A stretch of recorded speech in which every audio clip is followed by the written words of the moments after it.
వక్రతుండ మహాకాయ సూర్యకోటి సమప్రభ నిర్విఘ్నం కురు మే దేవా సర్వకార్యేషు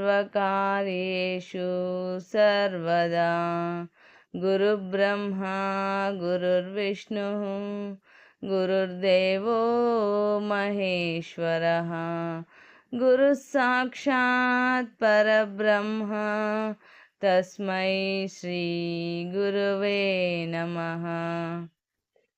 ఓం శ్రీ సాయిరామ్. ఓం అవధూత చింతన శ్రీ గురుదేవదత్త జయ. ఓం శ్రీ అక్కల్కోట స్వామి సమర్థ లీలామృతము. 47వ అధ్యాయము. శ్రీ స్వామిసుత. శ్రీ స్వామిసుత పూర్వాశ్రమములో పేరు శ్రీహరిభావు. రత్నగిరి జిల్లాలోని రాజపూరు తాలూకా ఇటియా గ్రామములో శ్రీ దజిబా శ్రీమతి కాకుబాయి అను పుణ్య దంపతులు కలరు. వారు మరాఠా వంశీకులు. మంచి గౌరవ సాంప్రదాయము గల భూస్వామి. వారికి 7 కుమారులు 4 కుమార్తెలు. వారిలో హరిభావు ఒకరు. వీరు 8 సంవత్సరముల బాల్యంలోనే చదువు కొరకు బొంబాయి వెళ్ళి బంధువుల ఇంటిలో ఉండి చదువుకొన్నారు. చదువు పూర్తి అయిన పిమ్మట వారికి బొంబాయి మున్సిపల్ కార్పొరేషన్ ఆఫీసులో ఉద్యోగం లభించినది. ఉద్యోగం చేయుచుండగానే హరిభావు తన సహోద్యోగి స్నేహితుడు శ్రీ గజానన్ కఠారి సాహసించి ఉమ్మడిగా షేర్ వ్యాపారము చేయట ప్రారంభించిరి. కొంతకాలం గడిచిన పిమ్మట ఆ వ్యాపారములో గొప్ప నష్టం వచ్చినది. దానికై కొన్ని అప్పులు కూడా చేయవలసి వచ్చినది. ఆ అప్పులు తీర్చలేకపోవటం చేత అప్పుల వాళ్ళు ఒత్తిడి చేయసాగారు. వారు తమ మిత్రుడు తోటి వ్యాపారి అయిన లక్ష్మణ్ పండిట్ అనువాని సహాయం కోరారు. ఆ సమయంలో లక్ష్మణ్ పండిట్కు కొన్ని ఆర్థిక ఇబ్బందులుండెను. అందువలన అతడు బాధపడి, నేనే కొన్ని ఇబ్బందులలో ఉన్నాను, లేకుంటే తప్పక సహాయం చేసేవాడిని, అన్యదా భావించవద్దు అన్నాడు. వారు తమ వ్యాపారంలో కలిగిన నష్టం గురించి వివరంగా తెలిపి ఏ విధంగా ఈ ఆర్థిక ఇబ్బందుల నుండి బయటపడాలో తెలియటం లేదు అన్నారు. అప్పుడు లక్ష్మణ్ పండిట్ వారికి శ్రీ స్వామి సమర్థుల లీల గురించి చెబుతూ, నేను గోవిందజీ మాధవజీ వారి ఇంటి వద్ద పూజాది కార్యక్రమాలు చేయిస్తుంటాను. వారు ఒకసారి అక్కల్కోట వెళ్ళి శ్రీ స్వామి సమర్థులను దర్శించి వారి అనుగ్రహమును పొందారు. వీరికి శ్రీ స్వామి తమ పాదుకలు ప్రసాదించారు. అంతేకాక వారి ఇంట్లో వంట పని చేసే కానోజీ అను బ్రాహ్మణునికి 10,000 రూపాయలు లభిస్తాయని ఆశీర్వదించారు. అతనికి అలాగే ఆ ధనం లభించినది. ఆ మహాత్ముని వాక్కులు లీలలు అమోఘములు. కనుక మీరు కూడా ఒకసారి అక్కల్కోట వెళ్ళి శ్రీ స్వామి సమర్థులను దర్శించినచో మీరు ఈ సమస్యలన్నింటి నుండి బయటపడగలరని నా విశ్వాసము.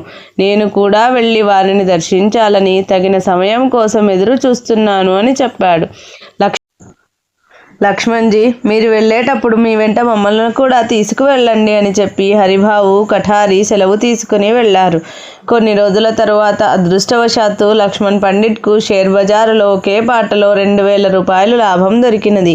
ఆ తరువాత వెంటనే అక్కల్కోట వెళ్ళవలెనని నిర్ణయించుకొనెను. ఆ విషయం హరిభావునకు తెలిపెను. ముగ్గురు కలిసి బయలుదేరి అక్కల్కోట చేరిరి. మీరు వెళ్ళుసరికి శ్రీ స్వామి సమర్థులు రాజప్రసాదములో ఉండిరి. ఆయన అప్పుడే భోజనం ముగించి విశ్రాంతి తీసుకొనుచుండిరి. శ్రీ స్వామి భుక్త శేషమును ప్రసాదముగా భక్తులెవరికైనా పంచుటకు చోళప్ప ఆయన అల్లుడు శ్రీపాద భట్ బయటకు తెచ్చి చూస్తున్న సమయంలో ముందుగా హరిభావు అక్కడికి చేరాడు. శ్రీ స్వామివారి ప్రసాదము ఆయనకు లభించినది. ఆయన ఎంతో అదృష్టవంతుడు. ఆ తరువాత గజానన్ కఠారి, లక్ష్మణ్ పండిట్ కూడా అక్కడకు చేరిరి. పిదప వారు ముగ్గురూ కలిసి శ్రీ స్వామివారిని దర్శించిరి. హరిభావునకు ఆయనను దర్శించిన వెంటనే ఒళ్ళంతా గగుర్పాటు కలిగెను. అది ఒక మధురమైన అనుభూతి. అతని శరీరములో అణువణువు చైతన్యవంతమైనది. కన్నుల వెంట ఆనంద భాష్పాలు కారినవి. అతని జీవితంలో ఇలాంటి దివ్యమైన అనుభూతి మునుపెన్నడూ కలుగలేదు. శ్రీ స్వామి వారి ముగ్గురిని చూచి, ఓ స్టాక్ బ్రోకర్లారా, వేలంపాటదారులారా, ఓహో వచ్చారా, చాలా సంతోషం అనిది. వారు ముగ్గురు ఎంతో ఆశ్చర్యపడి శ్రీ స్వామివారు సర్వజ్ఞులని తెలుసుకుని భక్తితో పరిపూర్ణ విశ్వాసంతో పాదాభివందనం చేసిరి. తరువాత శ్రీ స్వామివారితో ఒక్కొక్కరితో మాట్లాడి వారిని దీవించిరి. హరిభావుతో, ఓ కుమారుడా, నీ ఉద్యోగ వ్యవహారములన్నీ వదిలి ఇక్కడికి వచ్చి నాతో ఉండుము. వచ్చినప్పుడు నీ వద్దనున్న వెండి సామాగ్రిని కూడా తీసుకొనిరా అన్నారు. ఆ మాటలు హరిభావునకు అర్థమైనవి. కానీ వానికి శ్రీ స్వామి చెప్పిన మిగతా విషయములపై ఆందోళన కలిగినది. అంతటి మహోన్నతుడైన శ్రీ స్వామి తనను కుమారా అని సంబోధించినందుకు అమితానందము కలిగినది. కానీ శ్రీ స్వామి చెప్పినట్లు ఉద్యోగమును, ఆస్తిని, కుటుంబమును శాశ్వతముగా వదిలి వచ్చుటయా మానుటయా ఏమీ పాలుపోలేదు. ఆ దినము పరమ పవిత్రమైన ఏకాదశి. మరుసటి రోజు ద్వాదశి. ఏకాదశి ఉపవాసమును విసర్జించి ప్రసాదము తీసుకొని రోజు నైవేద్యము, హారతి జరుగునవి. పిమ్మట ఈ ముగ్గురికి మహోన్నతమైన అదృష్టం పట్టినది. సద్గురుదేవుడైన శ్రీ స్వామి సమర్థుల వారే స్వయముగా హరిభావునకు అన్నము ముద్దలు అందించిరి. వేసిన లడ్డూలను కఠారికిచ్చిరి. బంగాళదుంప బజ్జీలను లక్ష్మణ్ పండితునకిచ్చిరి. ఆ తరువాత విశ్రాంతిగా కూర్చున్నప్పుడు వారి ముగ్గురిని దగ్గర కూర్చుండబెట్టుకొని లక్ష్మణ పండితుణ్ణి పిలిచి గోడ మీద ఉన్న 3 బొమ్మలను చూపించి అవి ఎవరెవరివి అని అడిగిరి. అందులో లక్ష్మణ్ పండిట్, స్వామి, సద్గురు మౌలి, మొదటిది మారుతిది, రెండవది శివుడు, మూడవది శ్రీరాముడిది అన్నాడు. ఓ లక్ష్మణ్ పండిట్, ఈ హరిభావు మారుతి అంశ కలవాడు, కఠారి శివుని అంశ గలవాడు, నీవు శ్రీరాముని అంశ గలవాడివి. అందువలన మీరు ఆ ముగ్గురు దేవతలను ధ్యానించవలెను అని శ్రీ స్వామి ఆ ముగ్గురు దేవతల మీద 3 శ్లోకములను చెప్పిరి. ఆ తరువాత వారు తాము ఎంతో ధన్యులమని తలచి శ్రీ స్వామి వద్ద సెలవు తీసుకుని బొంబాయి తిరిగి వెళ్ళిరి. బొంబాయిలో తమ కార్యక్రమములలో నిమగ్నమైరి. కొంతకాలమునకు హరిభావు జీవితం పూర్తిగా మారిపోయినది. నిత్య జీవితముపై విరక్తి కలిగినది. సాంసారిక విషయ వాసనలపై ఆసక్తి నశించినది. తిరిగి శ్రీ స్వామిని దర్శించుటకు శ్రీ స్వామివారు చెప్పినట్లుగా వెండి పాదుకలు చేయించుకుని అక్కలకోట చేరాడు. శ్రీ స్వామి ఆప్యాయంగా ఆహ్వానించి ఆ పాదుకలు స్వీకరించి ధరించిరి. చాలా అందముగా శ్రీ స్వామివారి పాదాలలోని చిహ్నములతోనున్న ఆ పాదుకలను ఎందరో శిష్యులు, సేవకులు ఆశించి కోరిరి. కానీ శ్రీ స్వామి వాటిని ఎవ్వరికీ ఇవ్వలేదు. 15 రోజులు వాటిని ధరించి హరిభావును పిలిచి, గత జీవితమును విసర్జించుము, ఉద్యోగమును వదిలివేయుము.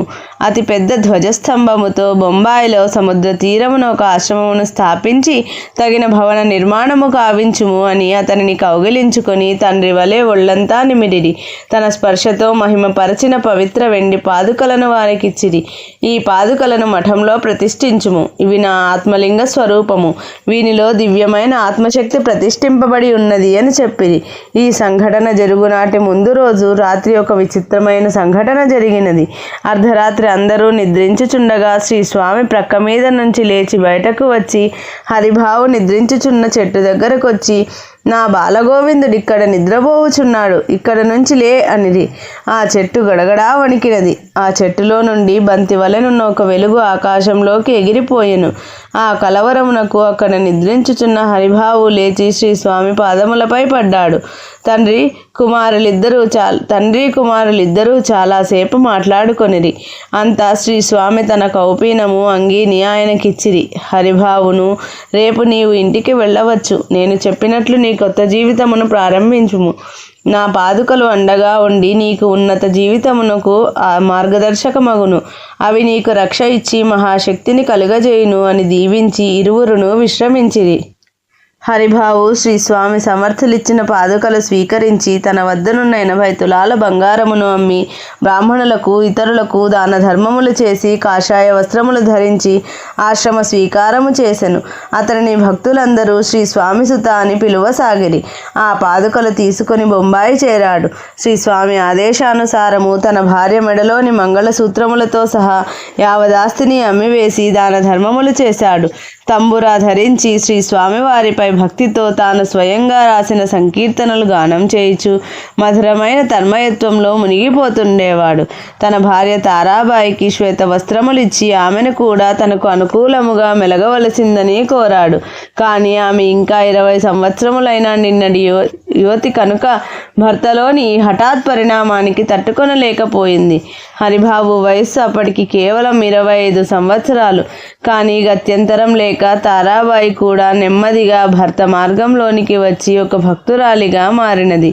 భర్త యొక్క మొండితనం వలన ఆమెలోని ఆశలు తన భర్తను మార్చలేకపోయినవి. హరిబాబు బొంబాయిలోని కామాటిపురలో ఒక మఠమును నిర్మించి అందులో శ్రీ స్వామివారి పాదుకలు ప్రతిష్ఠించాడు. శ్రీ స్వామి సుత తరచుగా అక్కల్కోట వెళ్ళి శ్రీ స్వామిని దర్శించుకుంటుండేవారు.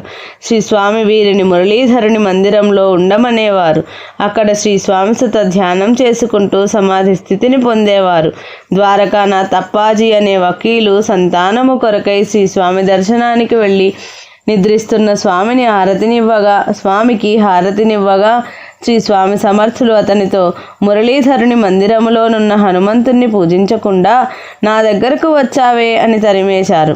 అప్పుడు ద్వారకానాథ్ పరుగున మురళీధరుని ఆలయమునకు వెళ్ళగా అక్కడ శ్రీ స్వామిసుత ఉన్నారు. ఆయన శ్రీ స్వామిసుతను పూజించి పిదప శ్రీ స్వామి సమర్థులను దర్శించిరి.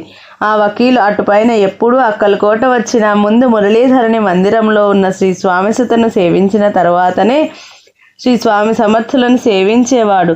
కొద్ది కాలంలోనే ద్వారకానాథునకు పుత్ర సంతానం కలిగినది. కొన్ని సంవత్సరముల తర్వాత ఒకసారి శ్రీ స్వామి సుత అక్కల్కోట వచ్చినప్పుడు శ్రీ స్వామి సమర్థులు, నేను త్వరలో వెళ్ళిపోవచున్నాను, తదుపరి నా బాధ్యతలు అన్నీ నీవు నిర్వహించవలెను అన్నారు. శ్రీ స్వామి సుతుడు ఇది విని చాలా ఆశ్చర్యమును విచారమును పొందెను. శ్రీ స్వామి లేని లోకమును ఊహించలేక సర్వము శూన్యమని, అది చాలా భయంకర పరిస్థితి అని తలచెను. తనలో ధైర్యము విలోలంబయ్యెను. ఆ దిగులుతోనే తిరిగి బొంబాయి చేరాడు. ఆ దిగులుతోనే అతను తీవ్రమైన అనారోగ్యం పాలయ్యాడు. ఈ విషయం తెలిసి శ్రీ స్వామి సమర్థులు తన భక్తులైన శ్రీపాద భట్టును కృష్ణప్పను పంపి అతన్ని అక్కల్కోటకు తీసుకొని రమ్మనిరి. కానీ శ్రీ స్వామి సుతులు మొండివాడు కదా, రానని భీష్మించుకొనిరి. ఇది తెలిసి శ్రీ స్వామి, ఇతని ఎంత బలహీనుడు, నా దగ్గర ఫిరంగులున్నవి, అతని ఇల్లు నాశనము చేసేదనని కోపంగా అరచిరి. శ్రావణ బహుళ పాడ్యమి నాడు శ్రీ స్వామి సుతులు సమాధి చెందిరి. ఈ విషయములు కూడా శ్రీ స్వామి సమర్థులకు ముందే తెలియను. ఆ సమయంలో శ్రీ స్వామి సుత తల్లి కాకుబాయి అక్కల్కోటలోనే ఉన్నది. ఆమెతో, నీవు దుఃఖించకు, అతను నాకు కూడా కొడుకే, నాలోనే నీ కుమారుని చూచుకొనుము, అతడు లేని కొరత నేను తీర్చెదను, అతడు సద్గతిని పొందాడు, ఈ సంగతి నీకు తెలియదు అని శ్రీ స్వామి సమర్థులు ఓదార్చిరి. విద్యాసాగర, శ్రీ స్వామి సుతవలే అన్నింటినీ త్యాగం చేసిన త్యాగధనుడు, దయాళుడు రంతిదేవుడు అను వారి కథను తెలుసుకుందాము. ఈ భరతఖండము నేలిన చంద్రవంశపు రాజులలో రంతిదేవుడు ఒక గొప్ప త్యాగశీలి అయిన మహారాజు. ఆయన తన సర్వసంపదలు అడిగిన వారికి లేదనకుండా దాన ధర్మాలు చేసి చివరికి రాజ్యం కూడా దానం చేసి అడవిలో ఒక కుటీరం ఏర్పరచుకొని నివసిస్తున్నాడు. తనకు ఎప్పటికేది లభించినా అది దైవ ప్రసాదంగా భావిస్తూ కాలం గడుపుతుండగా తీవ్రమైన కరువు కాటకం వచ్చినది. 48 రోజుల పాటు ఏమీ లభించక పస్తులుండవలసి వచ్చింది. అతని భార్యాబిడ్డలు కూడా అతనికి అన్ని విధాలా సహకరిస్తూ ఉన్నారు.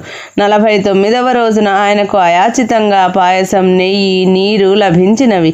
వాటిని దైవ ప్రసాదంగా తన వారితో కలిసి స్వీకరించి ప్రాణాలు నిలుపుకోవాలనుకుంటుండగా ఒక అతిథి ఆకలితో వారింటికి వచ్చి తన క్షుద్బాధ తీర్చమని కోరాడు.